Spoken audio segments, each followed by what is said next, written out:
Hello and welcome to the Just for Gamers video game podcast. Alright. Episode 144, the Christmas period. In this week's episode, it's 2018. Welcome. JfG Ash has a surprise. JfG Alex enjoys some whiskey, or should I say whiskey? There's no games out this week. And finally, we take a look at some possible hits of the year.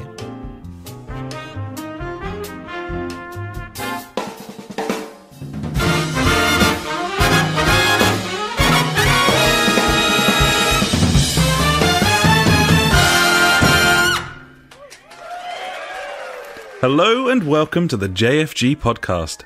This is episode 144. My name is Alex and I'm joined as ever by my very good friend Ash. Hey buddy, how you doing? Hey buddy, as always, feeling good on a Wednesday. Sparkling thoughts give me the hope to go on. I'm feeling great right now. I'm feeling really good. You know, Happy New Year, Happy Christmas, whatever has happened. Yeah, because we haven't spoken for a while, you know. Which is, no, well, we recorded we recorded both of those podcasts the week before Christmas, and then you were off down to your folks, and I was gallivanting as well, buddy. And you missed like Indeed. 2 game nights. Did you? No, just the one, I believe. Just the one. Yeah, just the one. We were in that little phase there, weren't we, where no one knows what fucking day it is or where they are. It was the what's worst. Going on. I was just like, where am I? What's going on? The worst of it is tomorrow's my first day back at work as well, which is... I've already had the pleasure. I'm not looking forward to it, mate, to be honest. It's short week though, buddy. No bad. Oh, yeah, I love it. I love not going to work. Well, you know, only working 2 days out of a week. I've already done my first 4-hour round trip this week, and I've got 2 more. Delightful. So could be fucking worse. You know, that is lovely, jubbly, I would say. Right, that's a lovely little treat back to work with 3 site visits, like 2 hours each way, all in the first 4 days back. That is good. Indeed. Yeah, cheers for that. Yeah, thank you. Enough of the pleasantries, mate. I need to know what you've been doing, really. What did you get for Christmas? Were you surprised with excitement or just not really fussed? I got a select few items, buddy, and then a load of shit. Nice. So, love the shit. That's better than previous years when I've just got the shit. And occasionally the shits. But on this occasion... Just got some nice stuff, actually. Got a really nice watch from the missus. Nice.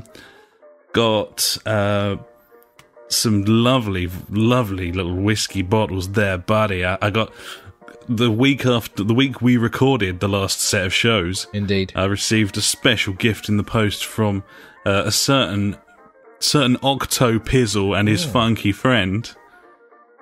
Because they were like, he's going to get something he wants this year. And there it was, That's nice. That is nice. And then, on Christmas Day, the missus had also bought me some whiskey, buddy. So whiskey times. At least you were pissed.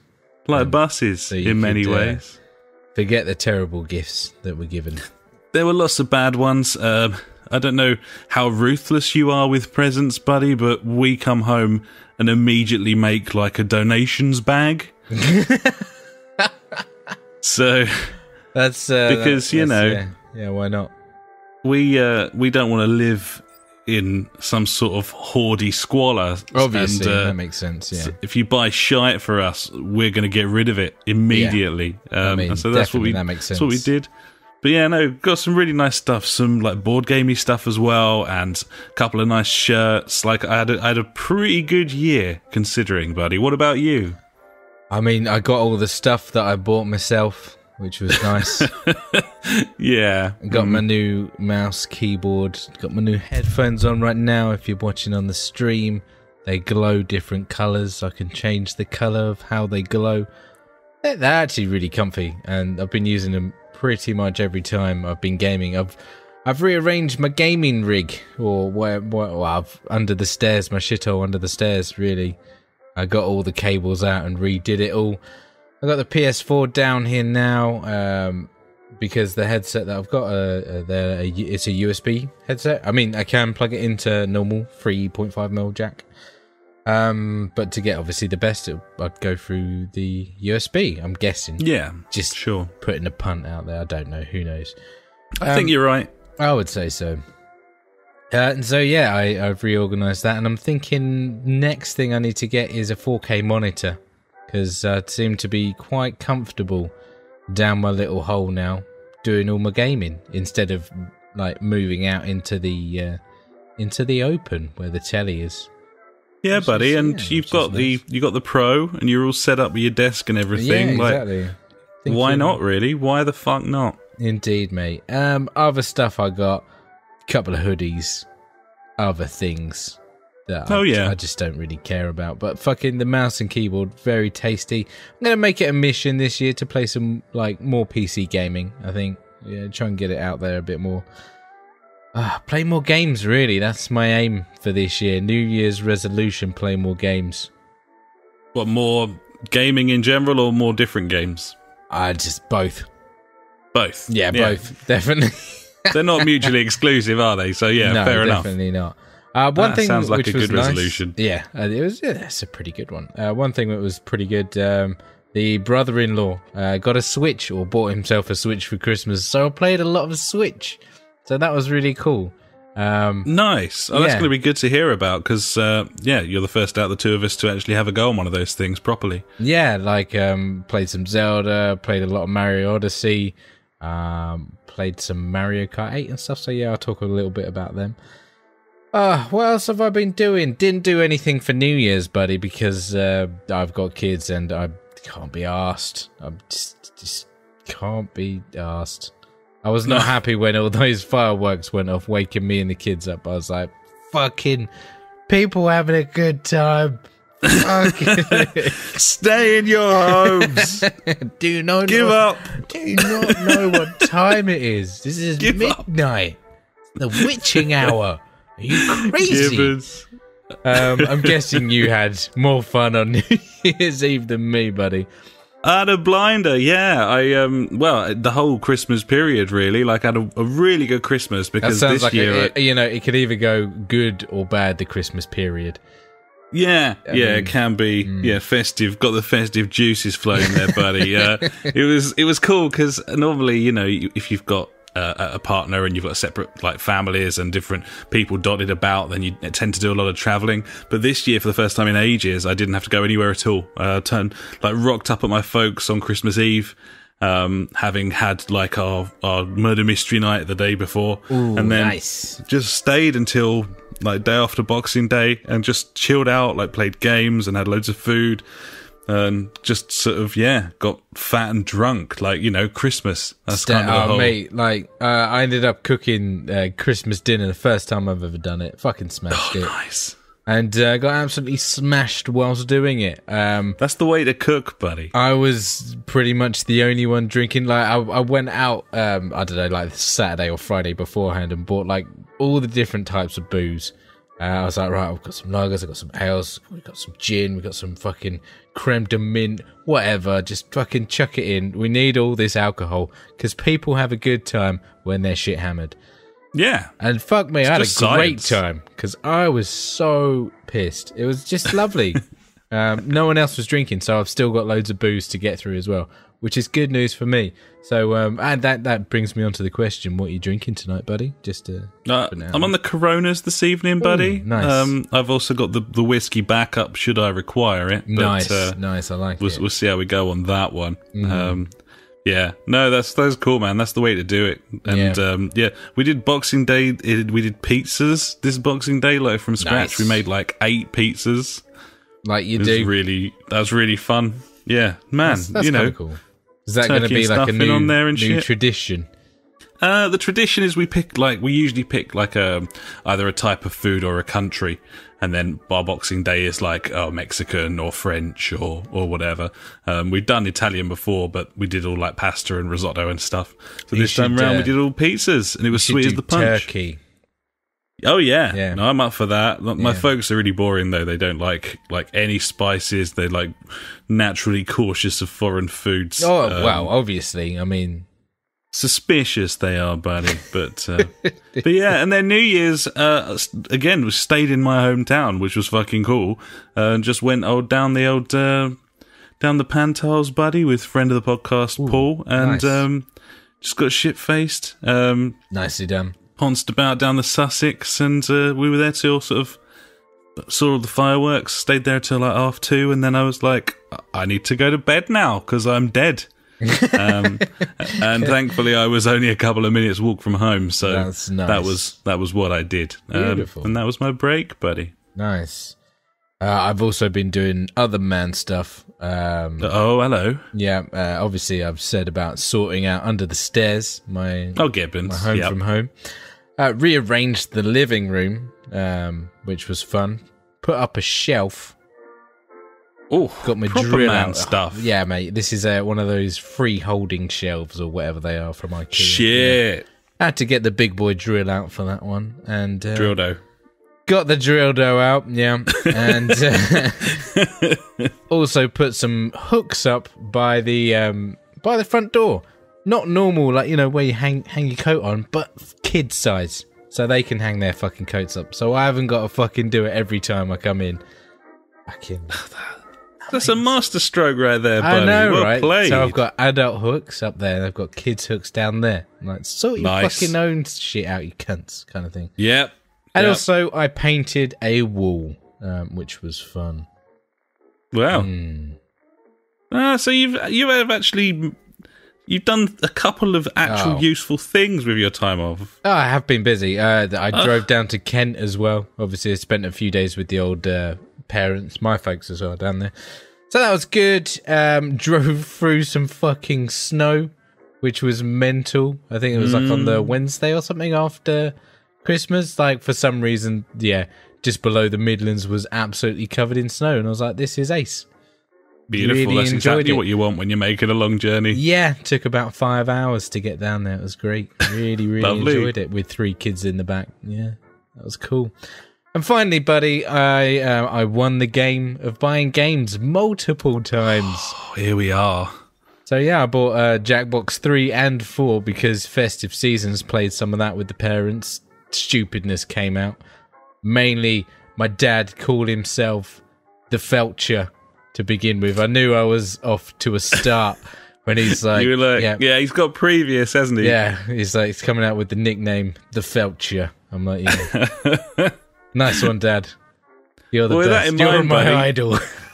With that in mind, unless you've got anything else, because I haven't, we should probably head into what we've been playing, and you can tell us all about drinking, that. buddy. You know, I'm drinking the Kronenbergs right now. Kronenbergs? That's the shittest beer in my house, so I need to get rid of it. Is that the way it's going to go? Are you going to work your way up? Well, I want by Friday, you know, game night, I want like the creme de la creme to get absolutely smashed on. Because as you know, buddy, I've often gone the other way there in terms of starting with the good stuff and ending up with carling. So yeah, I mean, I don't feel like a game night on carling's a good idea. I would agree. It's a bad idea. Having been there several times, I know it's a bad idea. Oh, yeah. Shit, I've put some pictures here as well in the pod notes. There you go. I can see. I did my keyboard with a special word that is kind of hard to see, but it's there. It's good enough, buddy. It's as close as I could get. I put that quite clearly says cunt. I like it. If you want to see my new keyboard glowing the word cunt, yeah, head over to our Twitter feed, Twitter/the JfG Podcast, I'm guessing. Who Something knows? like that. Yeah, with the JfG Podcast. If you can't find us, then you're not, fucking idiot. You're spelling it wrong. You're dim. You're dim. Yeah. Anyway, and there you go. Underneath that, there's my nice new tidy desk as well, buddy. So you can beautiful, see that, buddy. It's all where it should be. It's lovely. I did get a couple of Destiny little figurines for Christmas as well. Why not, eh? Why not? I'm a cunt. There it is. He loves it. I didn't expect it as well. I said, oh yeah, like if you're thinking of something, just get me some of these. And then that was like... No one could possibly have known how obsessed you were with that game. I know, right? I know. But yeah, got a little Cade and a little shacks there, mate. Just sitting the good there. guys. Yeah, the good guys. I like those guys. None of your Bill Croter. No, fuck, he's dead, mate. He's gone. Killed him. Forget it. Multiple times. Fucking sweet. Cool. Right, that's enough waffling on, unless you've got anything else. No, I haven't. Good. Right. Fuck all, mate. Fucking games, mate. Let's talk about them. Okay. Fucking games. So, buddy, you got some Jackbox, you got some Nintendo, and a little bit of something as well. I got Get some stuck something, in, buddy. Well, first of all, I'm going to start off with Overcooked, buddy. The missus has got into Overcooked, and she fucking loves it. I'm like, yes, here we go. Like, my missus isn't a massive fan of gaming. She loves, like, Bomberman, and that's about it. And, yeah, we busted out Overcooked over the Christmas times with the kids, and, yeah, she got fucking hooked. To the stage, like, one evening she's like, can we play Overcooked instead of watching TV? I'm like, here we go, right, this is it. Now I need to make a big old list of like fucking awesome couch co-op games. I'm like, this could be it. But you know, they've still got to be kind of like cartoony and easy to get on with, like not big old, not The Witcher I'm going to go for. No, perhaps not. And not frustrating either. They need to be easy going. Friendly. Kind of. I was thinking maybe like Cuphead or something like that, but that could be a bit fucking, it's a bit challenging. A little bit tricky that's what I've heard anyway. But yeah, really enjoying Overcooked. Cracking game, really good couch co-op, and just wicked game. Jackbox 4, been playing some Fibbage 3, I think it is. It's like in 70s format. It's pretty much the same, to be honest. Nothing drastically different, obviously, but there are loads of new game modes in the new Jackbox that I haven't really had a chance to attack, and I haven't played Jackbox 3, but I will get around to them at some point, and they're just great entertainment, especially if you're with the right company.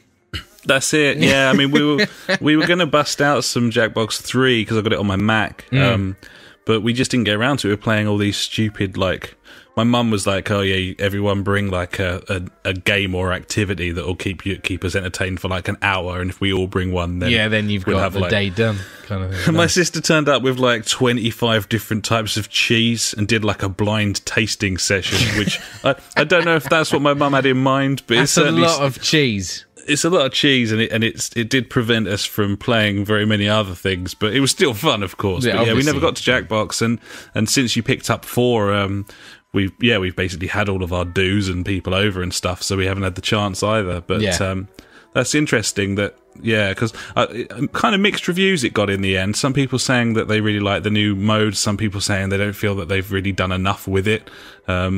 So I suppose time will tell once we play those other ones. We had a quick go of like the Monster Dating Simulator or whatever it is called. I didn't know what the fuck was going on, mate. Not a Scoob. No idea. But I was extremely pissed, and it was very late. I say very late for my parents, so like 9:30, 10. Yeah, and they weren't amusing it at all. They were not happy. No. They were just like, get back to the stupid cock jokes. Oh, there was like there was a drawing one on there. I can't remember what it was called now. But pretty much it's like you draw a picture, 2 people draw a picture, then you vote on which one's best, and then the other 2 people have to keep adding to it. And that got extremely graphic and horrific. And that sounds great. Yeah, it was really funny. It starts off with like a little blob or something on the screen. Obviously, you turn that straight away into a penis. And then you have to work on that. So my dad obviously drew a guy standing, having a whiz. Then in the next round, I drew someone lying on the floor, like where the piss was going in their mouth. Yep. And then it went from there, and it was really funny. So like they're always stupid games, so enjoyable. Yeah, that sounds like a good one. I'm looking forward to getting stuck into that. Yeah. Other games that I bought this week, because I've bought a Nintendo Switch, buddy. You've bought one? I've bought one. Holy shit. I know, right? How dumb am I? That's pretty dumb. I've got a Nintendo Switch, B. it wasn't Boxing Day, it was like the day after, I can't remember, but like eBay had like a 20% off everything code, and I was like, okay, interested. And Argos sells stuff on eBay, like brand new stuff, like not refurbished, just brand new. It's just on eBay. And the Switch was on there for like 180 quid, whatever it is normal. So 20% off that. I was like, that's like 220 quid. Like, that's almost the £200 that I was looking for. That is a heck of a deal, actually. I know. And then Mario Odyssey was on Argos eBay as well for like £45. I'm like, 20% off that? That's £9 off, £36. So it was like 256 quid or something like that, 260 quid. And I was like, fuck it, buy it. So I bought it and drove up to Hempstead Valley, the shopping centre. So good to be there, more for you. Indeed, to pick it up, at the Argos, mate. So, I've been playing a lot of Mario Odyssey this week. It's really good. The kids fucking love it. And the fact that you can play that 2-player as well is even better. So, like, one of you plays as Mario, the other one plays as the Hat. You know, that's so awesome that they've got like their console. I know, right? Like, their generation's console. They've got their Nintendo. That's brilliant stuff, man. And that has seriously made Christmas for me. Like, it came a couple of days later, but it was totally worth it. And I'm really enjoying it. Like, we've got it hooked up in the main room, so like the kids can play on like the big TV. But then, like, also having the ability of taking it out, like, and I've just been playing it while sitting on the sofa, which has been really fun. Like, while the missus watches telly, I was like, yeah, cool. I can just pop it out, have a little. And what's that battery life looking like there, buddy? I haven't had any issues yet, and I think I was playing it for about 3 hours straight. I had the brightness on about like half because that thing is fucking well bright. Or maybe like, I've just got really sensitive eyes, one or the other. But yeah, it's really comfy to hold. It's a good console. Really enjoying it. I mean, obviously, I'm in the fucking honeymoon stage of it at the moment, so we'll see how it lasts. But I don't think this is a game. Obviously, like, I've got my gaming console. I'm gonna buy all my games on the fucking PS4. It's no doubt kind of thing. But just having it as getting those wonderful Nintendo games that come out. So, like, already I'm like, sweet, I'm going to get fucking Mario Kart 8. Because I played some of that this week because my brother-in-law bought it. And that's really fun. Like, the 4-player split screen and stuff is really cool. The kids love it. It looks really good as well. And they've brought back loads of the old stuff, like the power sliding and things like that. Which I did miss that when it was gone. Like, it just made sense in a sort of wipeout-y kind of way. Yeah, so I'm looking forward to getting that. Obviously, I'm going to get Zelda. Splatoon 2, I'm thinking about getting at some point as well, which is kind of cool. But yeah, fucking Nintendo Switch, mate. I'm all switched up. Fucking fair play, buddy. That is an awesome Christmas present. Indeed, and there was one little present that I got for myself, from me to me, and that was Stardew Valley, buddy, on the Nintendo Switch, because I feel like that on the Nintendo Switch is going to be a great game. It's like the console for that game, isn't it? Really? Exactly, because I've thought about getting that quite a lot on the PS4, and like it's been in the sale 3 or 4 times possibly. Each time I've gone to it and been like, I just won't play it. But yeah, I've played about like 2-3 hours of that already and just enjoying it.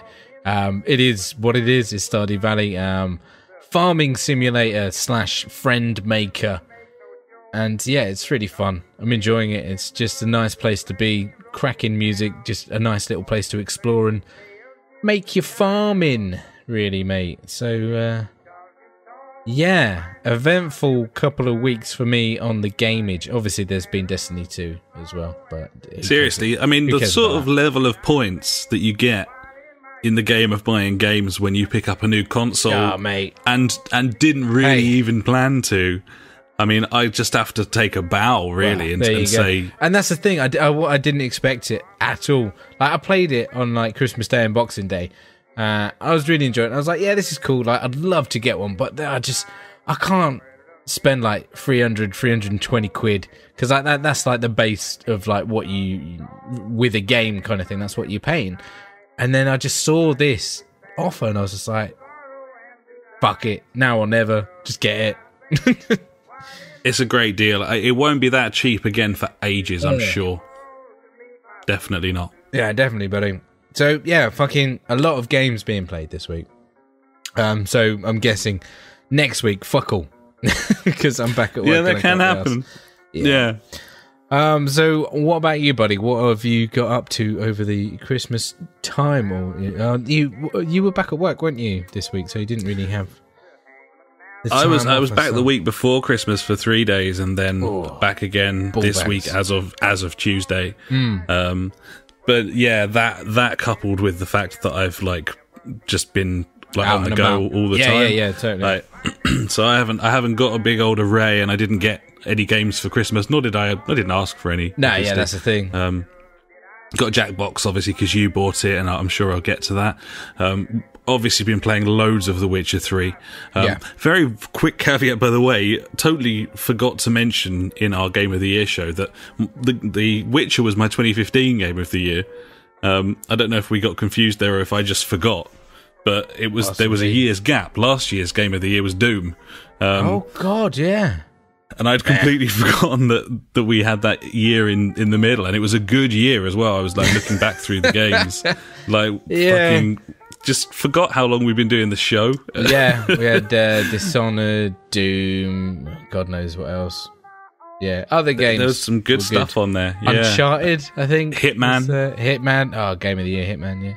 Yeah, and then once again, you had Hitman like top of your list, and I had it in fucking 9th. Yeah.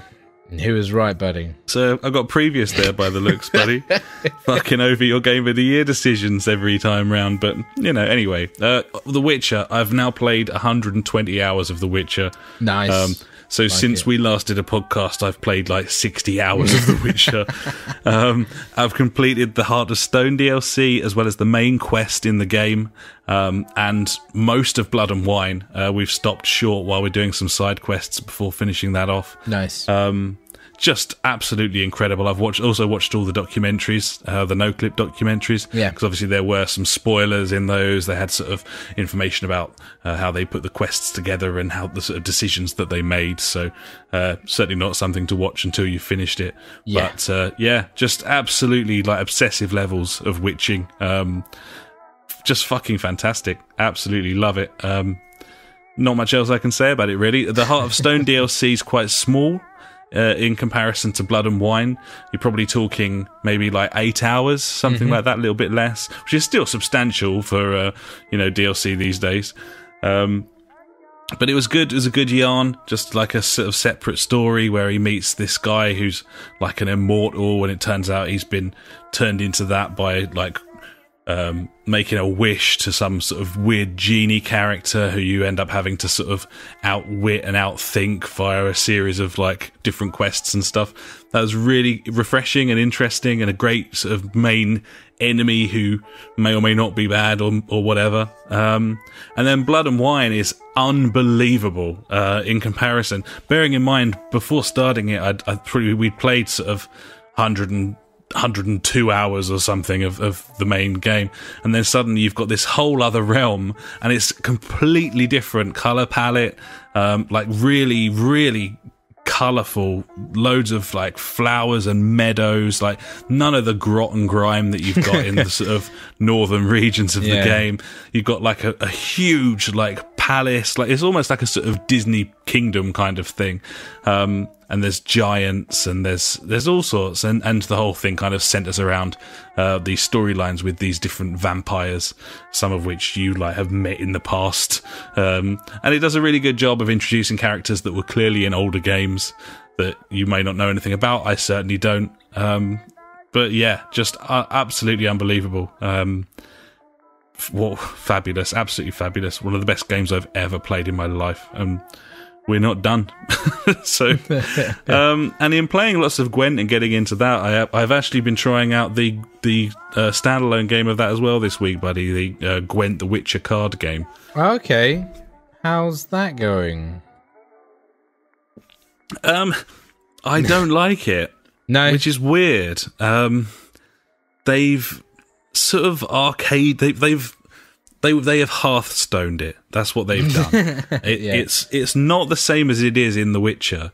It's fun. There's so many more cards, and they all do loads of different things.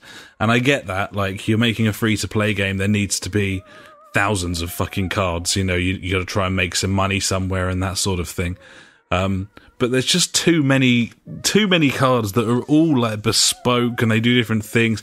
It also hits cards for damage, which is something that it doesn't do in Gwent in the game, really. Like, you can destroy a card, or you can affect it with like the weather, but you can't bash it like in Hearthstone. It just feels like a knockoff Hearthstone, and it doesn't play to the strengths of the game Gwent, in my opinion. Yeah. You know, the fact that you've got these different factions, and yes, you've got cards that do different things, but at the end of the day, it's kind of like an even game.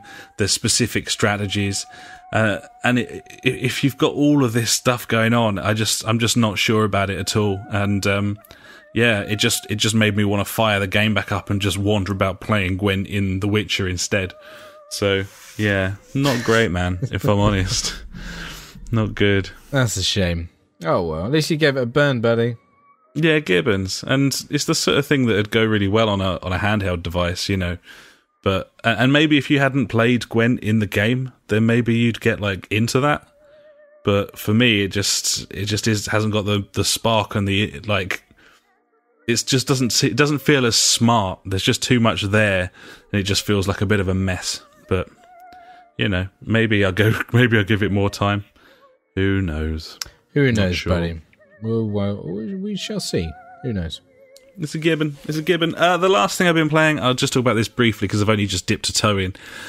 You'll remember us saying a couple of months back now, I think it was originally announced, that Gran Turismo was getting a fairly sizable patch over the Christmas period. Yeah. And it was basically introducing an old school Gran Turismo career mode alongside the stuff that's in there already, as well as a selection of new cars and perhaps new tracks and stuff as well.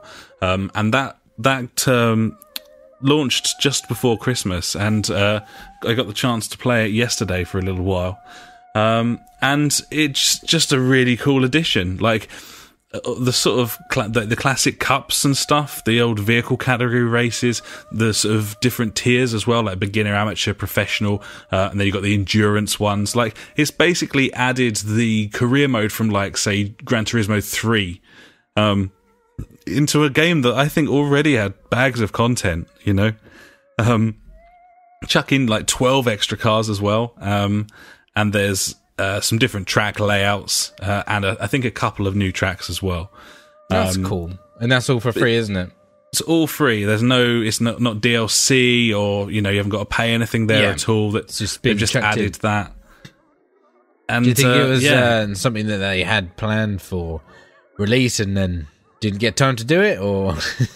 That is very much how it feels. Yeah. It feels like they ran out of time before launch. Yeah. Since it's been pushed back so far anyway.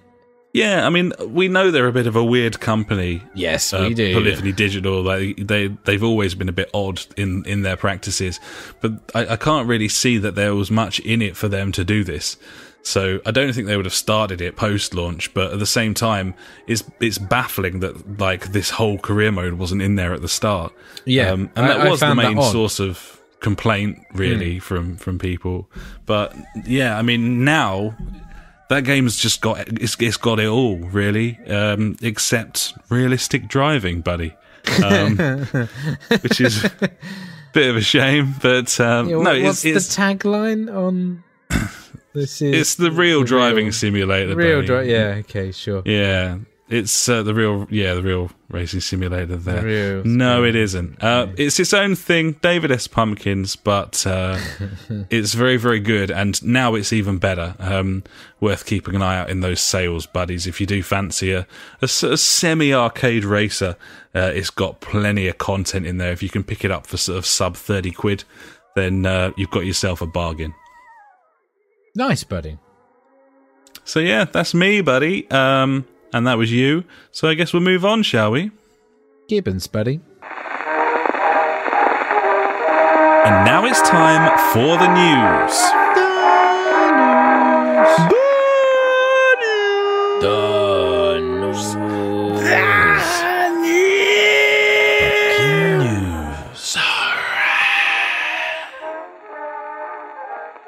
Number one. Number Wang. Obviously, there's fuck all news. So I just came through this quickly. There's very little of anything going on in this sort of festive period and into the first week of January. But this is what I do have. Number Wang, firstly, great starts to the year, buddy, for Microsoft and Sony. I don't know if you've seen this. It's beautiful stuff. Firstly, Microsoft has pulled an ad it was running, just a graphic, that it was using on various websites for PUBG, which was a direct rip-off of some fan art, which they didn't credit or even mention. Which is nice of them. Which is brilliant, yeah. Came to light when the artist himself, Maxter, on Reddit, noticed his art on a official Xbox advert, and was like, hello? So Microsoft, no? They pulled it, and they said that they are currently investigating, and that Major Nelson, Larry Herb, will be in touch with the artist personally. So, yeah, he'll get a free Xbox One X. I don't know what's happened there, though. It's weird. I don't know, someone obviously saw the picture and was like, that's fucking cool. Let's use that. Let's just do that. And then we'll do that. We'll use that. I just don't know how that sort of mistake happens, though, when you're such a gigantic company. It just seems...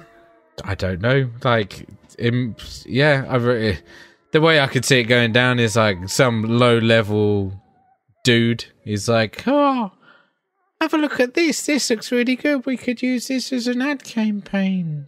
And then they're like, oh, yeah, that's really good. Well done. Well done, you. And then it gets put forward, and then he gets found out.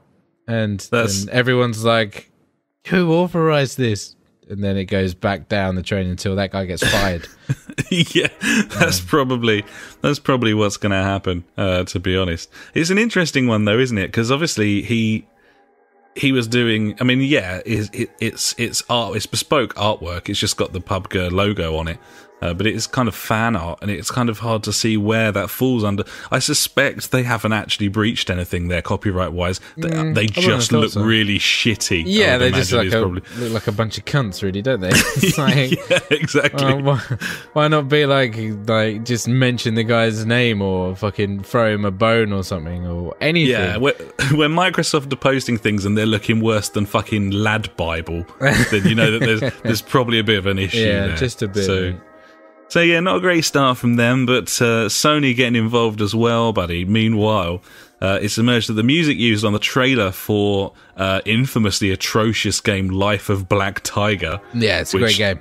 Good lord, terrible. The game, for some reason, the official trailer for it was uploaded to the official Sony PlayStation YouTube channel early last year.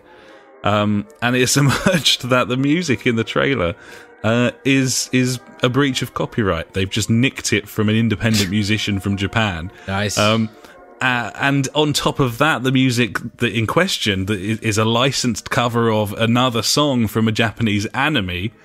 So the trailer's been on the official PlayStation channel for ages, and yeah, they've been breaching 2 copyrights at all times. They've done really well there. For a game that's fucking terrible. And this was highlighted this week by Jim Sterling because he uploaded his game, like best games and worst games of the year, and received multiple copyright strikes from Sony. At which point someone informed him about this, and just basically they just complete fucking hypocrites, Sony, by the looks of it. Those are my words. Obviously, they just don't give a shit, mate. They've got all the money. I guess they just didn't know, but it's completely baffling. Why they've got that on their official channel. It's such an awful low budget game. It just it looks like something from the 90s. It's so weird. I don't know. It's very strange. Very confused. Start as you mean to go on from Microsoft and Sony there, buddy. It's good stuff. The only other stuff that I've got here is, I suppose this is number 2, sort of. The Xbox Kinect adapter is no longer in production. This is an adapter that you had to buy if you wanted to plug your Kinect into the Xbox One S or the Xbox One X, because they didn't have Kinect ports on them. Because they're pointless. Because it's just a terrible device. So an adapter was required, and now you can't buy that either. Can't get that anymore, mate. We should all perhaps shed a little tear for poor old Don Matrick there, as his dream is finally dashed.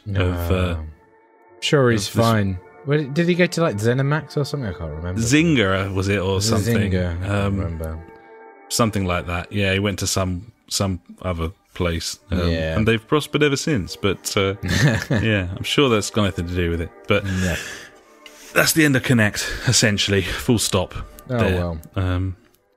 The only other one from me, buddy, Psychonauts 2 is delayed out of 2018 and into the future.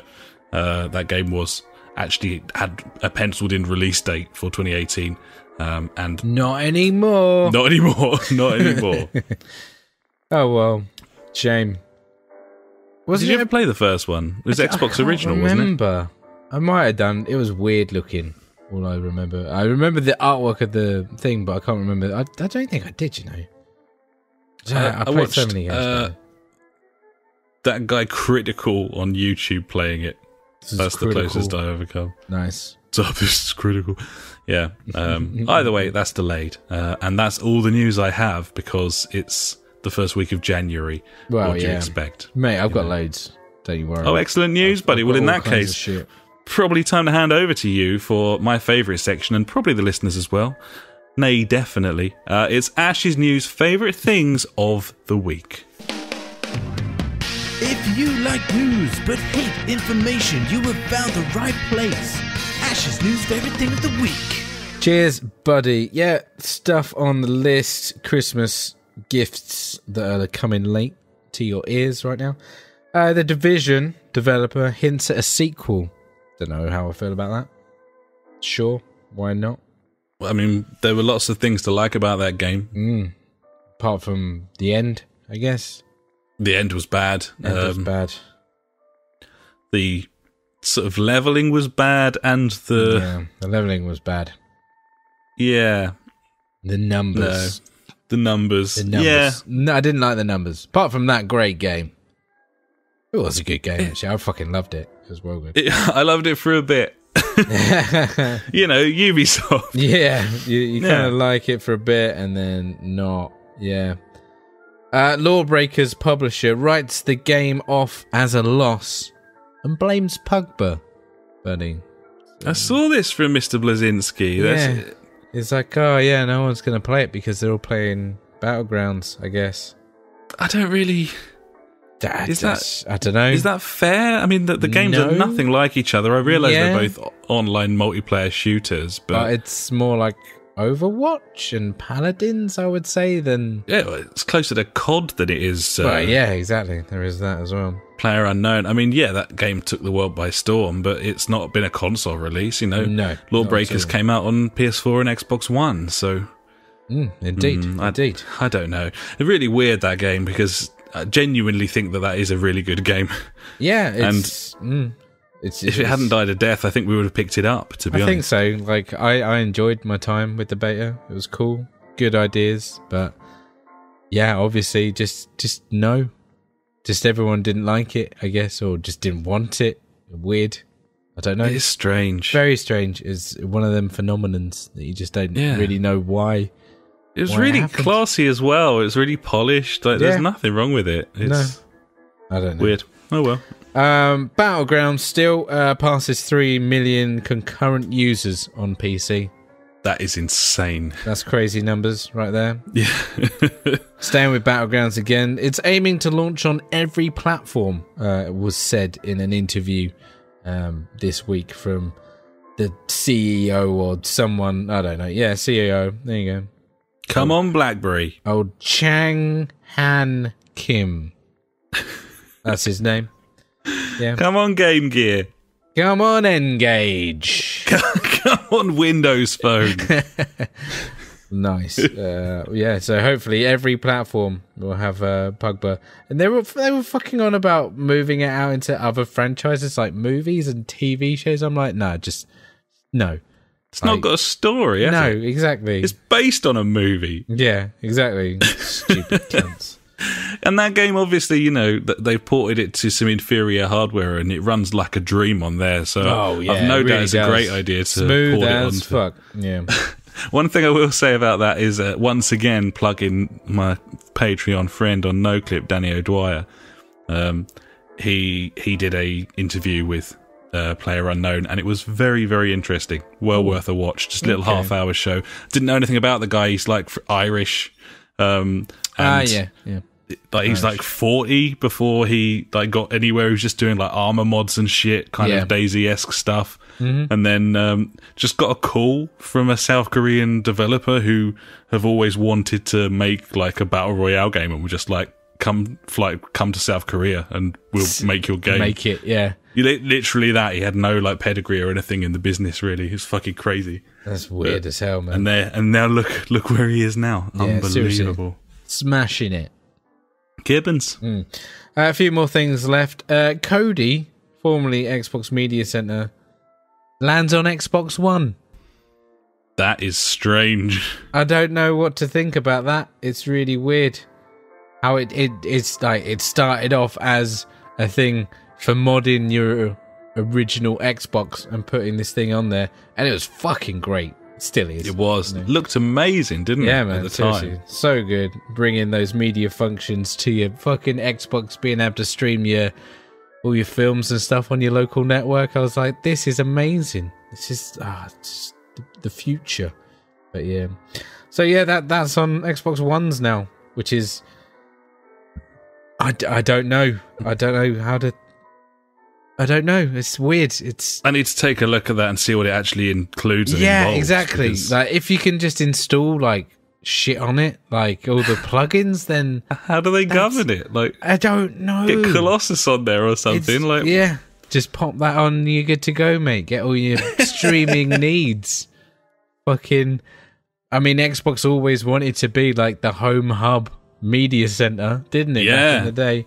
And now with Kodi, they've got it, mate. They've smashed it. 4K streaming device there for all your illegal movie needs. Oh yeah, and TV, buddy. Don't forget TV. Gibbons. And then finally, buddy, because we're talking a bit about dodgy stuff now with Kodi, we're going full-blown dodgy stuff. So fucking... Okay. Apparently, the PS4 is gonna get hacked soon. Apparently, there's a kernel exploit, like Colonel Sanders. I don't know. Okay. And apparently, yeah, it's going to lead to a full jailbreak soon. So that's quite quick. Yeah, I mean, I don't know, like, to see what else comes of this, if this was like a bogus story or something, but the website that I get it from, who was it? WCCF Tech. They're normally like fucking spot on with all this shit anyway. Pretty reliable, yeah? Yeah, definitely.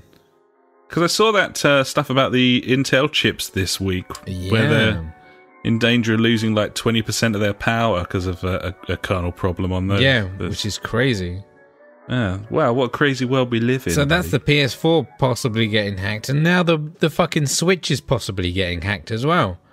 Yeah, less amazing. Because Nintendo stuff always gets hammered, doesn't it? But what was the thing before now was, you had to be on firmware 3.0.0, I think it was. And, that's where you could get the exploit. But literally today, Team Executor? I don't know. They spell it with like an X at the beginning, and I'm just confused, mate. So yeah, they came out with a saying today that there's going to be a definitive hack for the Switch, and it's going to be unfixable by Nintendo. Okay, and that's coming spring 2018. So firm release date on that. Yeah, nice. I'm going to keep an eye on that, see what happens, because I've known to dabble in this sort of thing in the past and present. But we'll see. Dark arts there, yeah, buddy. I'm a wizard under the stairs, buddy. A wizard. Slytherin and all that. Yeah. You give it.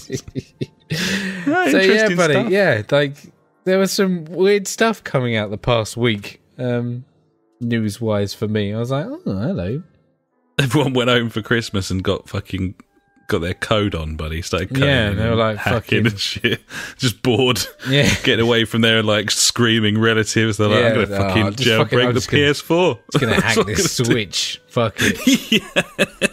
Might as well get it done. Someone's got to do it. That's how it's done. So yeah, interesting stuff, buddy. And that's me done for me news this week. It's fucking better than my section, buddy. Thank you very much for that. That was your news and my news, and that was the news. And now it's time for Out This Week. And there's nothing out this week. There is absolutely nothing out this week, but it is the first week of the month, and therefore, buddy, we do indeed have Games for Gold. Oh, Games for Gold. And the PS Plus lineup. So which one would you like first? Save the best till last.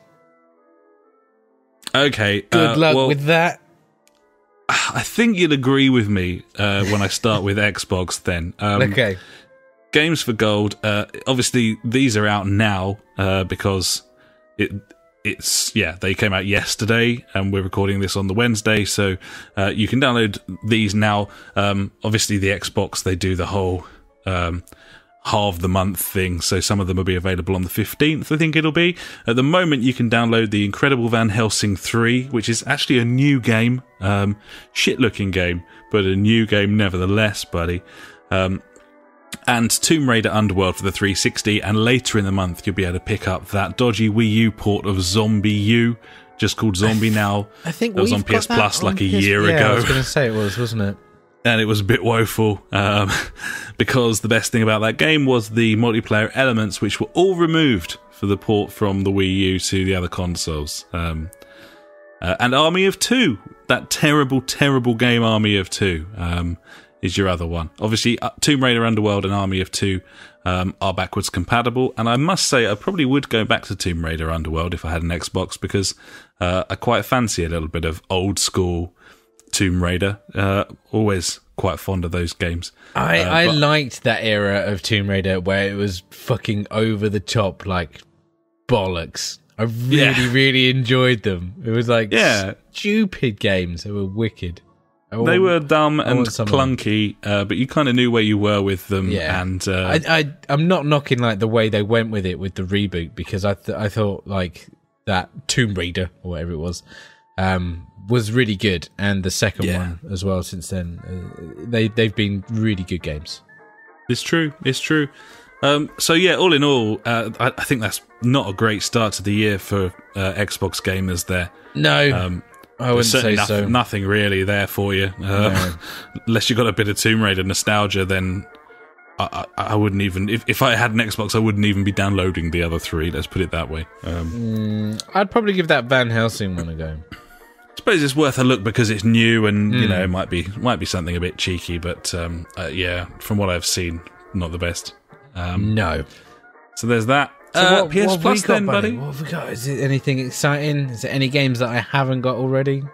I don't think that's going to be the case for you there, buddy, but the PS4 games for PS Plus this month are Deus Ex Mankind Divided and the first season of Batman: A Telltale Series.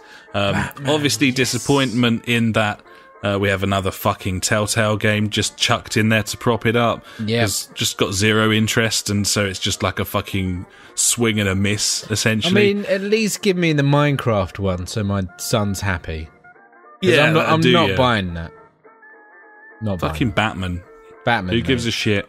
Honestly. What I will say, buddies, is if you haven't picked up Deus Ex Mankind Divided, which obviously we have, that's a corker. That's a fucking great game. I had loads of fun with that. Put a good 30 hours in. It's a fantastic story, lots of interesting upgrades, and controls a lot better than Human Revolution. Much better story as well.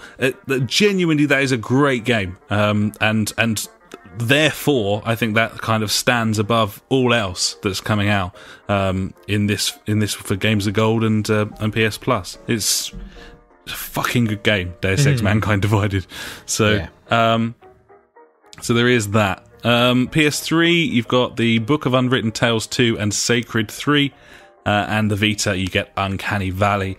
It's got to the point now with the PS3 and Vita games that it's just so below par, coupled with the fact that they aren't even backwards compatible. I wonder whether I should even bother reading them out anymore. Like, they're making no effort whatsoever there. No, you think they'd like at least put some fucking decent games on there? Like, you would have thought so. Yeah, you really would have thought so. I don't know. It's not the best, really. No, it's a bit it's poor. fucking piss poor. Obviously, That's You is still there, and I think there's a PSVR game as well. I can't remember. Yeah, and again, it was the same one last month and the month before for both of those. Yeah, so I'm not doing their fucking propaganda for them, buddy. Fuck those they guys. can do one. And yeah, as we said, no actual releases there at all. Just your PS Plus and your Xbox. I have remedied that somewhat with our next section, but mate, sorry, I just need to hijack this for a second. I've just gone on the store because I was like, what is there any like new releases? I'm just looking through. No, okay. Fucking hell, mate! Need for Speed Ultimate Bundle, £90. 3 Need for Speed games. All of £90. Oh, terrible. So what's that? That's Rivals, Need for Speed 2015, and the new one, whatever it's called. I can't even remember. Need for Speed Payback. Yes. Yeah. I mean, you want those shit games for £90? You can have it.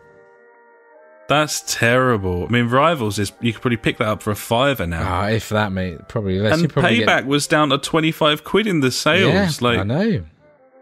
So what's the Need for Speed 2015 worth 60 quid then, is it? I reckon so. I mean, that's why I want it so bad.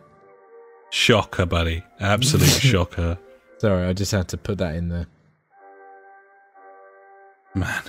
Crazy talk. Ridiculous. Well, EA, buddies. I suppose that is out this week, so yeah, get stuck in, buddies, there. Fill your boots. And now it's time for the games of 2018. What is this? I've never heard of this. Basically what I've done here, buddy, is I've picked... obviously, the most of the reputable games media now have their sort of upcoming games pages where you can kind of look at all the releases of the year. Okay. And so I've just gone down that list based on the fact that there's fuck all out this week, but... we were also talking on our Game of the Year show in that, last year we considered it to be a little disappointing. Indeed.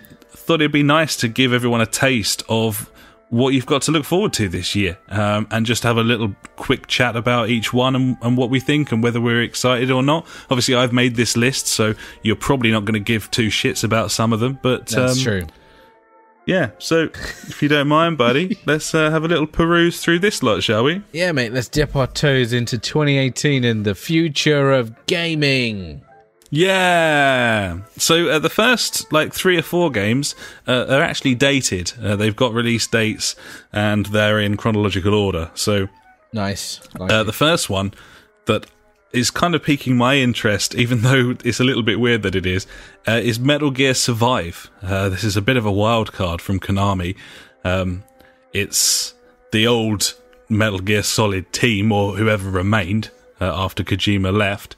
and it's not a Metal Gear Solid game. It's a co-op survival game. I've watched quite a lot of footage of this, and I think it might be quite good. I think it might actually be something that we really enjoy. I don't know. Have you seen much of this, buddy? I've seen a bit of it, and I don't know. So it's just that MGS5 engine. Yeah, but a survival game. Yeah, like I don't know. It's just there's something about it. It's a little bit quirky. The fact that it's co-op makes it automatically a hit with me. That's the thing. Yeah, and it could be fun. I just I was never a big fan of the Metal Gear controls though, so I don't.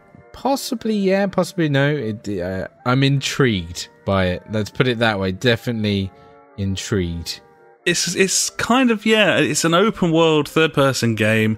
It's all co-op, so it's 4-player co-op. There's missions to complete and stuff. It sounds a bit like Wild Pants, but what I will say is that Fox engine that they used for MGS5, that shit's all over that Wild Pants engine, man. And as such, I think it might actually be quite fun. Yeah, it might be really good. It does really good. MGS5 runs real smooth, and I know it's going to be hard, obviously, because a lot of people were very negative about it because of where it's coming from the Kojima debacle and the fact that, obviously, who's Konami are known for being fuckwits, for example. So yeah, I don't know. Time will tell, but what I will say is, in theory, on paper, that is a game that we would probably get a kick out of. Yeah. And as such, probably worth keeping an eye on. I think so. So next one, Far Cry 5, buddy. What do you reckon, Far Cry 5? Or just quickly, there's a beta for Metal Gear Survive on January the 18th through January 21st on PS4 and Xbox One. There you go. Oh, beautiful work, buddy. We will fucking play that and see how it is. No idea how you get it. I'm sure it'll just pop on the store and you download it. Standard. Nick Gibbons. Konami being pretty diligent with their betas at the moment. They love a bit of it. So, Two of them, yeah. Following none before. Obviously, you can argue Ground Zeroes was a beta, except they wanted 35 quid for it. But that will happen. So. Classic, nice. So yeah, there you go. So yeah, the much delayed Far Cry 5 from Ubisoft, buddy. Much delayed. Will it be boring or will it be good? It's a tough one. I'm excited about it a little bit because I don't know. There's something about Far Cry that I've kind of always loved since the first one, but it slowly disappeared in the next versions every time. Far Cry 3 kind of brought it back for me. That was kind of cool. But I don't know. It's Ubisoft. It does look very good though, and the fact that it's full co-op all the way through, I like that. But I mean, fucking come on, why can't I save that progress? Seriously, you fucktards. Yeah, no, that's true. That is a bit of a shame. We reported a little while ago that whilst you can play the whole thing through with a friend, they can't save any of their progress every time they rejoin the game. Mm-hmm. It's like they're starting from scratch, or they could be like a complete stranger, which is a shame. Baby steps, I guess, but it just seems like something you could easily program in there. Yeah, it'd be something that'll be added like a year or two later down when they're like, yeah, we're still supporting our games. That's what they do. Yeah. Supporting our games as in we'll put them out, make loads of money on them, and then finish them. Finish them, yeah. Yeah. Exactly. Nice. Yeah, no, I'm with you as well, though. Far Cry 3 was, obviously Far Cry I loved. Yes. Second one I didn't really get into. Me Third too. one I really liked. Yep. Fourth one I didn't really get into. You had it, and we tried the co-op, that had elements. Yeah, I borrowed it off Funk, and he obviously got into Primal as well, which I never played. Maybe I should play Primal? I don't know, because it seems like I enjoy one, then I don't, then I enjoy one, then I don't. Which would suggest that we're not going to like this I know. That's a bit worrying. Well, we'll see. We will see, but I mean, as you said, like story-wise, I don't think they've ever done a very good story. Even Far Cry 3, the baddie was fantastic character, yes. But the fucking dickhead kids as you fly in at the beginning, and it's just awful. Like, just the worst. Don't you think that's just like classic Ubisoft though?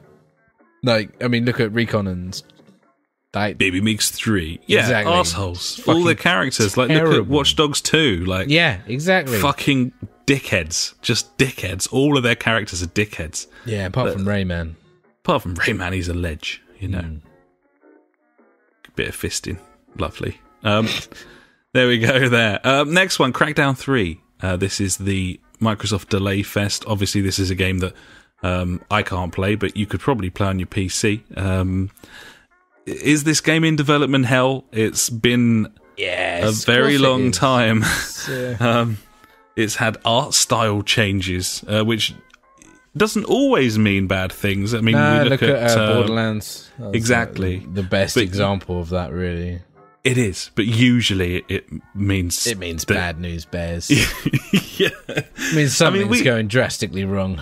Exactly. Like, we loved Crackdown before, didn't we? I mean, yeah. Have you got any interest here at all? No. Like, you were talking about doing a bit more PC gaming, and you've got your new mouse and keyboard now. Fuck this game. It just feels like it's been coming out forever, doesn't it? Yeah, I just feel like it's been too long since Crackdown 2 and really enjoying those games. And for this one, with all its trouble, because, you know, this was a fucking... Wasn't this, like, displayed at, like, the release of the Xbox One? It was, yeah. Going, like, yeah, we're going to use... Like, this was the thing, like, using, like, the power of the cloud and shit like that. And I was like, fuck me, that looks really cool. And now it's, like, 4 years later, so... Fuck off. I mean, look how quickly I turned on South Park. That was delayed, like a year or something, and I was just like, oh, fuck that shit. So, I mean, I've got no love for Crackdown 3. I mean, fucking, I hope it comes out and it's fucking amazing.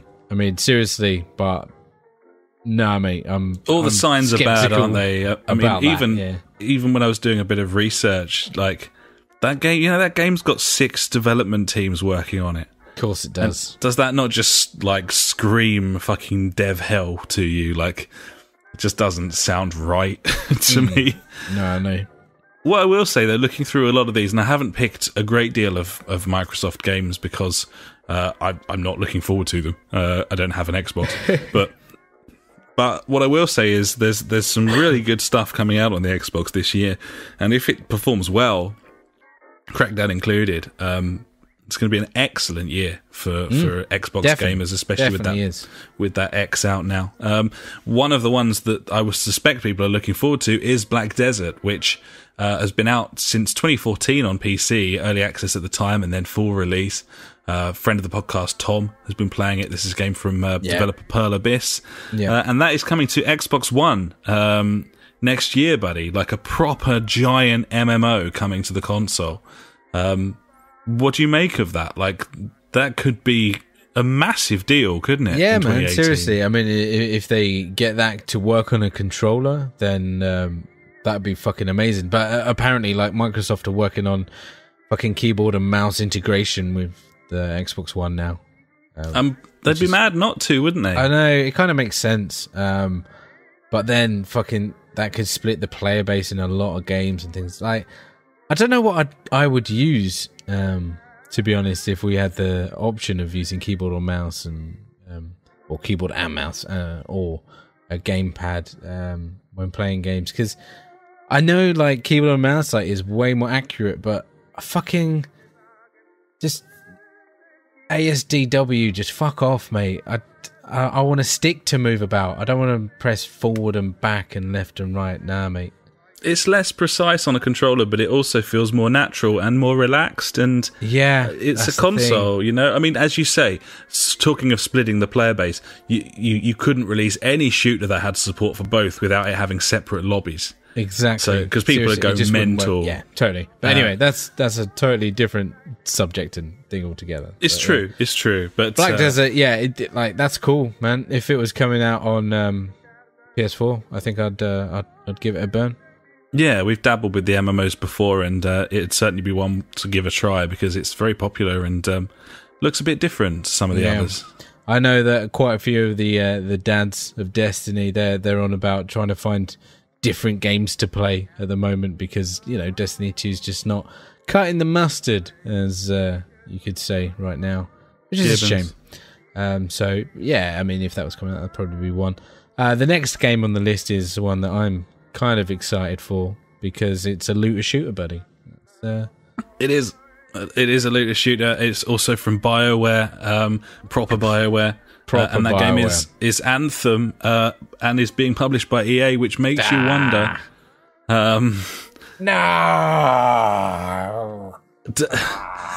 Is BioWare a big enough brand that they will be able to push back on those loot box things?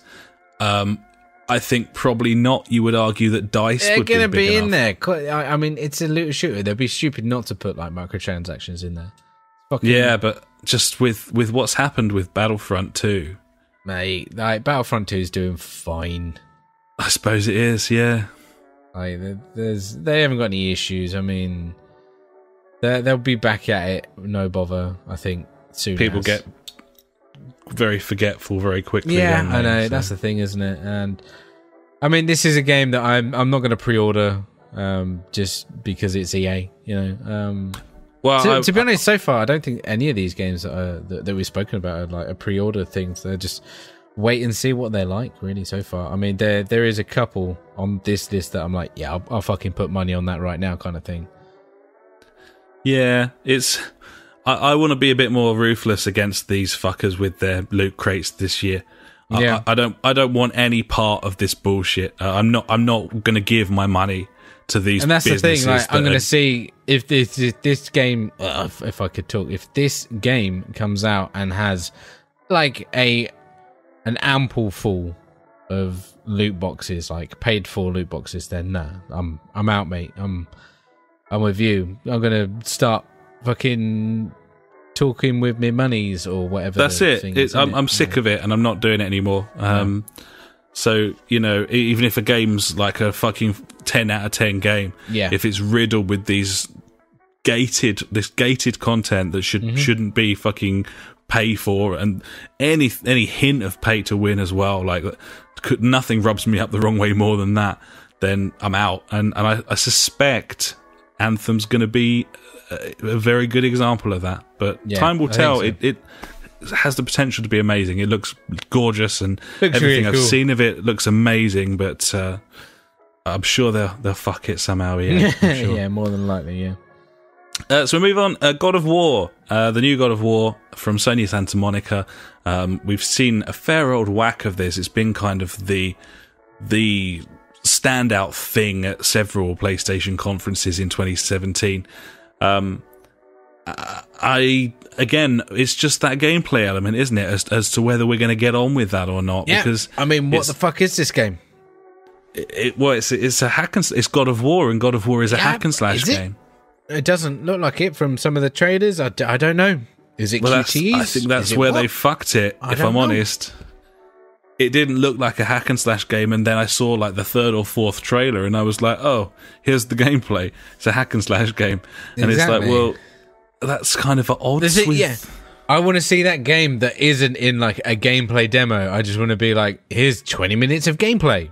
Like, I want to see one of them videos come out and be like, okay, that's what type of game this is. I'm in or I'm out, kind of thing. Agreed. Yeah, I think you're absolutely right. They've been very cagey about what it actually... what it is. Like, how much of the game is... this sort of hack and slash dodge and roll combat, how much of it is story elements, how much of it is stealth. Like they kind of made it look a bit Last of Us-y when they first announced it, and I'm starting to get the impression that it's absolutely nothing like that. Yeah, I know, that's what I'm thinking as well. Like I bet the boss battles on that are fucking cool, but then again, I mean, that's because that's been scripted. That's why that looks fucking cool. I mean, if you put me in that situation, I'd be like running around in circles, like throwing my axe or something at it and be like, ah! Yeah. Like, I mean, going back to like Mario Odyssey, obviously, like, there's the boss battles in that, and you know, they're quite simple boss battles that I've come across so far. Like, you know, classic, like hit something, jump on them, dodge this, do whatever. So like. The majority of that is running round in a circle until you get the opportunity to strike. So if that game is like that, if God of War is like that kind of boss battles, like, I feel that would be a bit shit. I don't know why. I feel Mario can get away with that because it's like kiddie in a way. Yeah, it can. It absolutely can. The God of War's like, he's a big god of war and he's here to mess you up. I don't feel like running around in circles is kind of the right thing to do as him. But you know, this is me just fucking picking things out of the air in my brain. No, it's true though, because you look at God of War gameplay just of any of the old games, and that's what it is. It's hack and slash. It's Darksiders. It's Bayonetta. You know, it's. That's what that game's like. It's not like The Last of Us. It's not like The Witcher. Like it's. And so, therefore, it's going to be very interesting to see where they've taken it.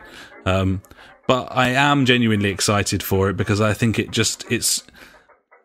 I just think these massive Sony published games have been very, very good over the last few years. And therefore, yeah, very, very exciting indeed.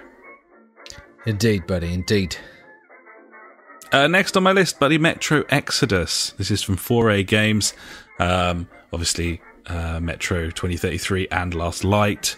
And this is the third one, and this game looks unbelievable. And will it fall foul of the we're too fucking scared to play it? Possibly, yeah. I mean, I feel like I got over that fear by just sitting down and cracking on with that game. Yeah. And, just not being a massive pussy, really. So this is a possibility for me. It looks fucking gorgeous from what I've seen. It does look amazing. That's a big positive in my book, if it looks good, obviously. And we know the gameplay is decent enough because, you know, we've played the other two. So, I mean, it's not going to be drastically different, is it? I don't know. I mean, it's this big old gap between them. I think. I mean, it's going to be a first-person shooter. It's not going to be like a fucking, I don't know, top-down isometric kind of. True. Yeah. No. We know vaguely what we're getting here. Yeah. I think the last game came out a good 5-6 years ago, maybe even more than that, actually. Yeah. As such, I think this could be really polished and really nice, or it certainly fucking should be. Unlike you think so? Prey or something like that. Yeah, I haven't gone back to that, mate. No, surprising that, isn't it? And Last Guardian either. It's weird. I haven't even started that. It's almost like if the gameplay's a bit shit, we don't really want to play it. So. Possibly. Or I have other things to do. Yeah. I need to finish Last Light, but I really like that universe, that sort of Russian lore, LORE. And as such, like this is one of the ones this year that I'm looking at thinking, yeah, like awesome, immersive, like 20-hour first-person shooter campaign. It's you know, they got those games for winning my fucking game of the year before, buddy, and I just excited for it. Give it a go, see what happens. Gibbons, couple of biatches, why not? Next, we have Red Dead Redemption 2 from Rockstar Games, buddy. Your thoughts, my friend? Unfortunately, this is a situation where it's just take my money now. But I know that this game is going to be riddled with microtransactions, as is GTA Online. But the way that they do it isn't that bad. I guess it's bad because it's there, but I mean, I've never had the feeling like I need to buy money because we always seem to just find our own fun in those games. If you get what I'm saying, it's not like, oh no, I need this to progress in my online whatever endeavors. It's just like, no, we'll just go fuck about and steal a helicopter and fuck about, really. That's true. That's very true. I think but also it could go terribly wrong. Yeah, but if you look at GTA Online, I mean, that game has made like more money than anything else. Like financially, in terms of like an online arena like that, it's basically the most successful. And they didn't immediately paywall the fuck out of that thing. Like when GTA Online came out, all content was accessible to all players. And I would go so far to say as it was a good like almost a year before anything came out where you needed like 2 million credits buy-in or anything like that. Yeah, possibly, yeah. And I don't see any reason, if anything, I think it's an example of it being done right, the way that they've done GTA Yeah, Online. they've stepped it up over time in a way. Exactly. And if you've played that game for 300 hours online, then you're not going to be adverse to spending 15 quid on in-game credit, because all of those packs are freely available in the game. You just have to have the right amount of currency. So I do think it's better. Obviously, it comes down to balancing, but I think they got the balancing right in GTA Online. And why would they change anything there? They don't need to jump in and be cunts like these other developers are being, because they're on to a winner. They have been long before these boys got involved. So I'm hoping that it'll be fine, and I think it'll be worth a buy for the single player regardless. Yeah, exactly. So, it's going to be a very good game. I think it's going to be good. I think it's going to be good. A very good game. Speaking of, buddy, The Last of Us Part 2, Naughty Dog game, due out this year. No official release date on some of these yet, by the way, but very, very likely that we'll see that this year. Are you excited for this?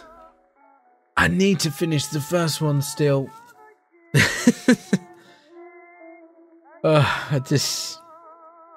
One day I'll sit down and finish that off. But yes, after going through Uncharted 4 and Lost Legacy and fucking really enjoying those games, and anything else from Naughty Dog, then I'll take it, mate. Yeah, I'll have it all in my mouth. It's a given, buddy.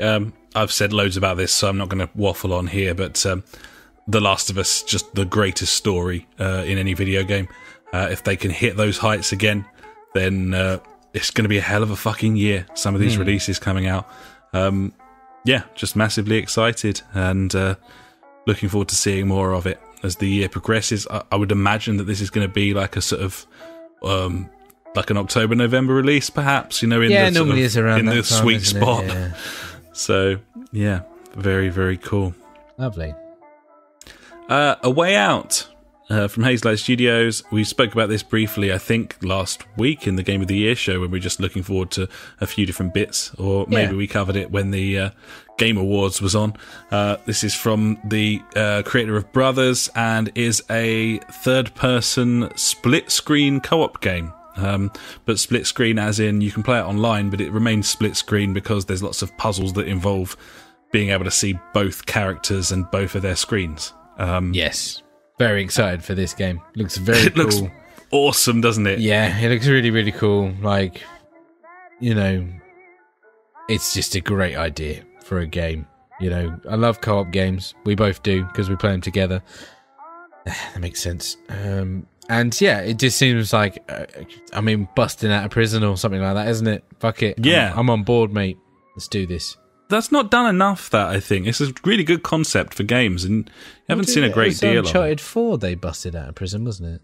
Kind of, yeah, but they had an inside man who was kind of busting them out on purpose. What was the Splinter Cell Double Agent? That was a good prison break at the beginning of that game. What was it? Fucking all the dudes Riddick. in orange. Was Riddick? Wasn't that starting? Butcher Bay is a Butcher prison. Bay? That's true. There you go, mate. Fucking. That was good. I know my prisons in games. Yeah, you and do. Real life. Yeah, you know it. You got all about it. Yeah. Well, anyway, that game looks cool. That game looks really cool. Definitely. And finally, Cyberpunk 2077, probably not coming out in 2018. The only reason I think it might is because people think that they finished The Witcher in 2015 and started working on Cyberpunk, but as far as I'm aware from the documentaries that I've seen, they've actually been working on Cyberpunk since 2011. They were working on that game before The Witcher came out, and as such, there's a sniff that with a sort of 5-year, 6-year lead, that it might make it out in 2018, but it probably won't. But that, obviously, I'm very excited about that game. Although some interesting stuff coming out about working conditions at Project Red. I'm not sure if that's hearsay or what at this point, but a few people have left that studio and kind of bad-mouthed them in the press, which is a bit weird. But Anyway, the only other one that I wanted to talk about was Tomb Raider, Shadow of the Tomb Raider. Lots of reasons to be interested on this one. Firstly, these games graphically have been best in class on these consoles Yes. and on PC as well. Despite what I think about the story and the acting in these games, the actual gameplay loop has always been very satisfying. But the main reason I'm really interested in this one is that we don't really know who's making it, despite the fact that it's probably coming out this year. I don't really know what's going on there. No. No. Normally Crystal Dynamics, who make these games, they are currently balls deep in a Marvel game, and therefore pretty much can't be making it. And so the question becomes, who is? And Square haven't revealed it. And to not know who's making a game probably within a year of its release is absolutely unprecedented. I don't know what to make of that at all. I'm sure we'll see some stuff.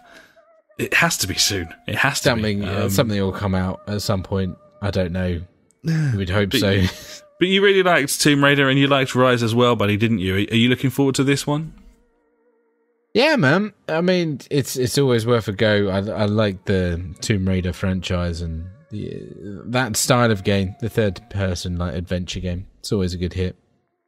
I mean, it's not going to drastically change the series. I don't think. I think they'll stick with what they know and what they've been doing. Hopefully, they'll look at like the crafting side of things because that's always a bit shitty in the Tomb Raiders. But yeah, we'll have to wait and see what happens with it. It might be cool. It might be balls. Who knows? I just kind of want to know who's making it. That's the big question, really. Yeah, well, there you go. So yeah, there you go. That is a list of games that are coming out that I've made this list, so obviously they're games I'm kind of excited about. Lots of potential there, and lots of potential for disappointment. Very much depends on what sort of person you are there, buddy. Indeed. Or how many years you've been kind of covering games. Yeah. And how jaded and miserable and sort of demoralised you are. But either way, there you go, buddies.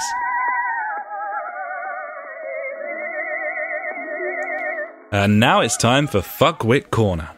Fuckwit Corner with Funk. Fuckwit Corner with Funk. He's got some questions for Funk.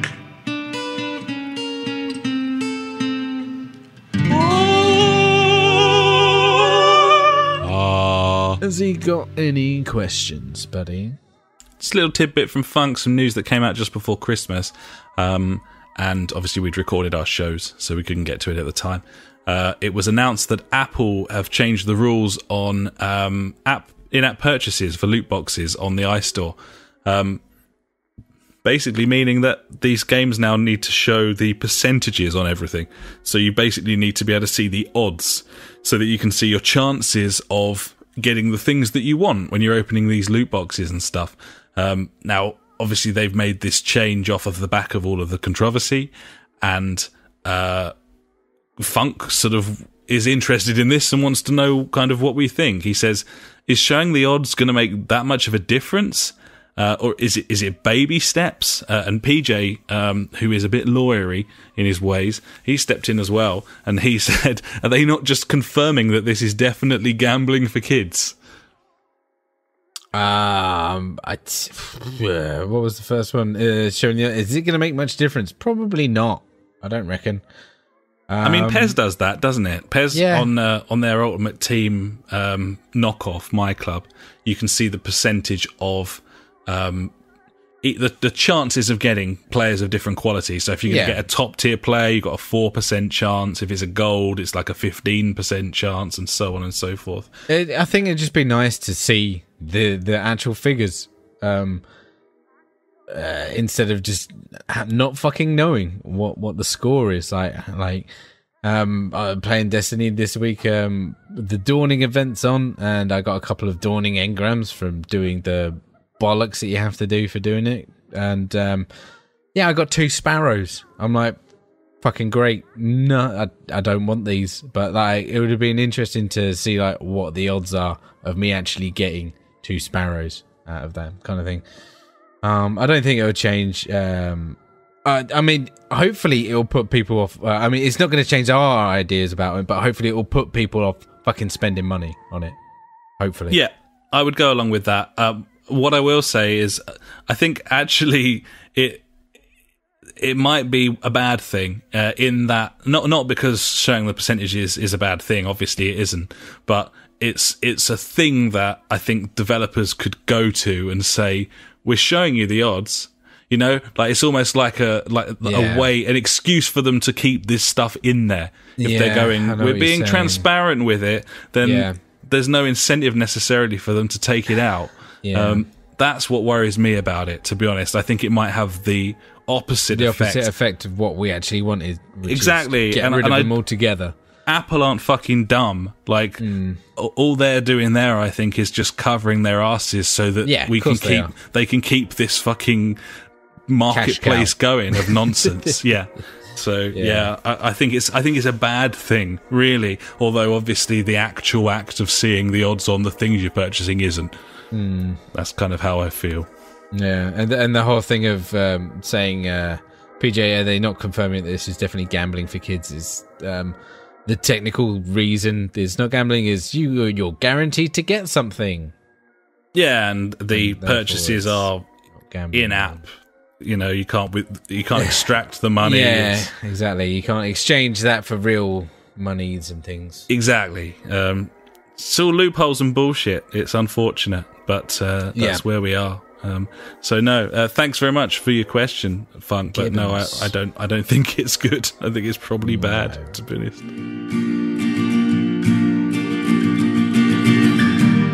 Every week we end the show with questions and comments sent in by you. If you've got anything for us, just pop an email to the JfG Podcast at gmail.com or contact us on Facebook, Twitter, or at justforgamers.co.uk. And now it's time for JfG Street Beat. You got a question we want to know. Street Beat. Facebook, Twitter, we're on them all. So hit us up and be on the show. Street Beat. The JfG Street Beat. Street Beat. We want to know. Get on the show. Get on the show. And someone has got on the show via Street Beat, haven't they, buddy? Yeah, Street Beat. Fucking Street Beat. You want to know. Get on the show. I love a bit of Street Beat. Street Beat. We got Michael Strong on the show, buddy. He's got his Game of the Year list for us. It's Lovely. What I will say about his list is that it does kind of reinforce what we were probably saying on the Game of the Year show to an extreme, and also Funk will be very angry because of this rule breaking that Michael Strong's getting away with via JfG Street Beat. But here we are. Michael Strong says this. Here's my list for 2017. If they didn't release in 2017, I don't care. Shh. I was not able to play as many games as I would have liked. For example, Destiny 2. So, here's his list, buddy. He's got Divinity 2 Original Sin, Fortnite, nice, still Rocket League, still Tabletop Simulator, still Rainbow Six Siege. So there you go. Not a fine year for Michael Strong in terms of new releases, buddy. I think that's probably safe to say. I mean, a Definitive 2 or Original Sin, like I want to play that game, but I just, this is me. I need to get more into my PC and get stuck in, really. But I don't know. I just haven't got anyone to play with on there, buddy. I'd have to find a dad's clan, I guess, again. Well, you've done it now once, haven't you? I mean, I've broken the water. Just need a community site somewhere and maybe get involved. Yeah, mate. Give it a burn. See what happens. Gibbons. Michael's also got these extra bit for us, which I quite like. This is a good category. This is a good award, actually, that we should probably include next year. What's crap that I wish was better? It's what's crap that I wish was better award. Killing Floor 2 and Warhammer Vermintide. That's interesting. I still want to play that Vermintide. It looks kind of cool, but apparently it's crap. Yeah, so there's a new one coming out, isn't there? Literally next right year. now. There's there is a new one coming out. Killing Floor 2, that did nothing for me. I downloaded it and you were just like, yeah, no, just don't bother. I was like, fine, delete. I trust you. Thank you very much, buddy. I respect that. I appreciate it.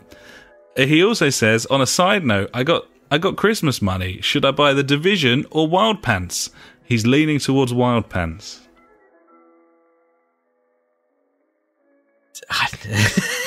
I don't know. I'm guessing if it's depends what you're doing on it. Yeah, if you're playing it with mates and stuff, like, then I don't know. Think if you're playing solo, The Division's a better shout. Yeah, solo for The Division, co-op for Wild Pants, I would say. Yes, definitely. Obviously, the thing that muddies the waters there is that they're bringing this 4v4 mode out for The Division. Yes, so it's going to have a similar mode to Wild Pants. Yeah, but it's not quite the same. It's more of a team deathmatch than a straight out, this. What would you call it? I don't know. It's not a deathmatch, is it? It's like, yeah, it's like a 4v4 close quarters combat elimination type thing. Versus... Yeah, it's elimination, but you can get picked up, you can get revived, kind of thing. So I don't know. That Ghost War is better than anything you'll find in The Division, but The Division's world is very cool, and I did enjoy playing through it. I think, if you're playing solo or just with like one friend, then you might be better off with The Division. But I think Wild Pants is probably the better game, and certainly Ghost War is really the pinnacle out of those two things at the moment. Yeah, definitely. It's Gibbon. Just don't expect the main base game to be particularly good there, buddy. No, I know what you're saying there. Because it fucking isn't. Yeah, mate. And finally, buddy, I've just got one thing to say. I just want to call out JJ, if he's still listening, that is. I'm sure he is, after funding us for so many years. And the other week when we did our Game of the Year podcast, and he popped on right at the end and he said, I hope Destiny 2's not in that list. And unfortunately, it's in there, buddy. I mean, it's going to be. I play that game a lot. And I know for a fact that he's got that game on PC and has played it on PC. What I didn't know, which I think that I saw the other day, is that he's actually bought that game twice now. And he's got it on PS4? I'm pretty sure he's got it on PS4 as well. Shit, okay. I know, I'm just saying, someone's getting stuck in there. I know, right? I know, I want to know the story behind it. What's the dealio with that, huh? You're going to have to get in touch next week, JJ, and tell us what's going on there. Indeed, buddy, indeed. Yeah. The love-hate relationship with Destiny 2 continues for all. Indeed, buddy. So I just wanted to pop that in there in old Street Beat. Gibbons, buddy. It's a Gibbon. We'll get in touch and let us know what's going on there. Thank you very much. And thanks so much to everyone who contributed this week. It's really nice to get the ball rolling with some good stuff. So thank you. You're welcome, buddy. Cheers. So I think that'll about do us, buddy, for episode 144, the first of 2018. It's been bright and breezy. It's been a nice time for all. It's been good to get back to a sort of random sort of semblance of normality on the podcast, despite the absolute lack of news and random section I just chucked in right in front of you. So I've literally had no idea what I've been talking about the whole evening. I feel so out of my league right now. I've just forgotten how to do this. Like, it took me like half an hour to set up the stream. I think I've hit record. I mean, I'm just glad it's over, to be honest. It's tough to get through that festive period with any brain cells left, isn't it? Oh, it definitely is, mate. Like, see, I've lost so many. I've just and I'm just dreading going back to work tomorrow. It's fucking shit. I can tell you, I'm having a very bad time in that respect. But it's not good. Yeah. Hey-o. What can you do? Fucking at least we've got video games to distract us from life. It's true. And at this moment in time, buddy, my Christmas decorations are still up and they're looking lovely. Oh, I took mine down, mate. They're gone. I didn't obviously have time. Redecorating Been at the work. living room. I don't think if I redecorated the living room and then put the Christmas lights back up, that would have been a bit weird. That would have been strange. That would have been very weird. You'd have been probably committing to having them up for the rest of the year at that point. Yeah, I mean, fuck it. They're involved with the decor now. It's just an all year round look. You don't want to be one of those guys. One of those weirdos. Leaves all their shit up all year. That sounds like a great idea to me.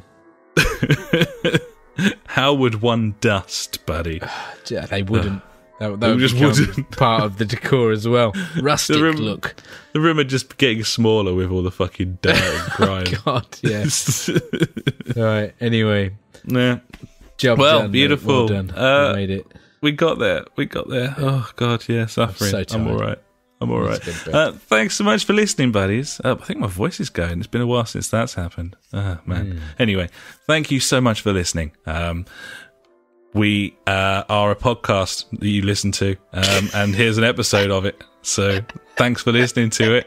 It's been a beautiful thing. Well played. I just wanted to make sure people knew what was going on, you know? They might not get there on their own. Yeah, that's true. Congratulations. You can find us at www.thejfgpodcast.co.uk, Facebook /the JFG Podcast. Our Twitter handle is at the JFG Podcast. We're also on the video streaming sites, YouTube, twitch.tv /the JFG Podcast, and mixer.com, aka beam.fucking.pro. We're on there as well. You can find us on your PlayStation if you have one of those. The PS4 community, the JFG Podcast, is on there for your enjoyment and pleasure and fappery. We're also on SoundCloud /Just for Gamers. I think the episode on there is probably about 30 weeks old now, so nice. Get stuck into Vintage. that one. Yep. Nice. It was a very good year. And we're also on Google Plus, if that is how you choose to live your life. Didn't Cheers for someone listening. follow us on Google Plus the other Someone day? did follow us on Google Plus. Yes. Shit. Oh, hang on. That is how they chose to live their lives. They did indeed. Hang on, I'm on it. I'm nearly there. It was so funny when you sent that picture. I pissed myself. It's fucking brilliant. Werner Holapper followed us on Google Plus Nailed it. because that is how he chooses to live his life. There you go. Thanks so much for that, Werner. And thanks so much to everyone for listening. We'll be back next week, presumably with our fucking heads screwed on. But until then, I've been Alex. He has been Ash. Goodbye. Goodbye.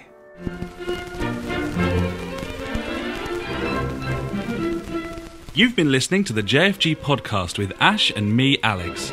To find out more, head to www.justforgamers.co.uk, Facebook /the JFG Podcast, or Twitter, where we are at the JFG Podcast. Episodes go live every Sunday, and if you could pop onto iTunes and write us a quick review, we would love every inch of you, even if you got old and fat. Thanks so much for listening, and we will catch you next time.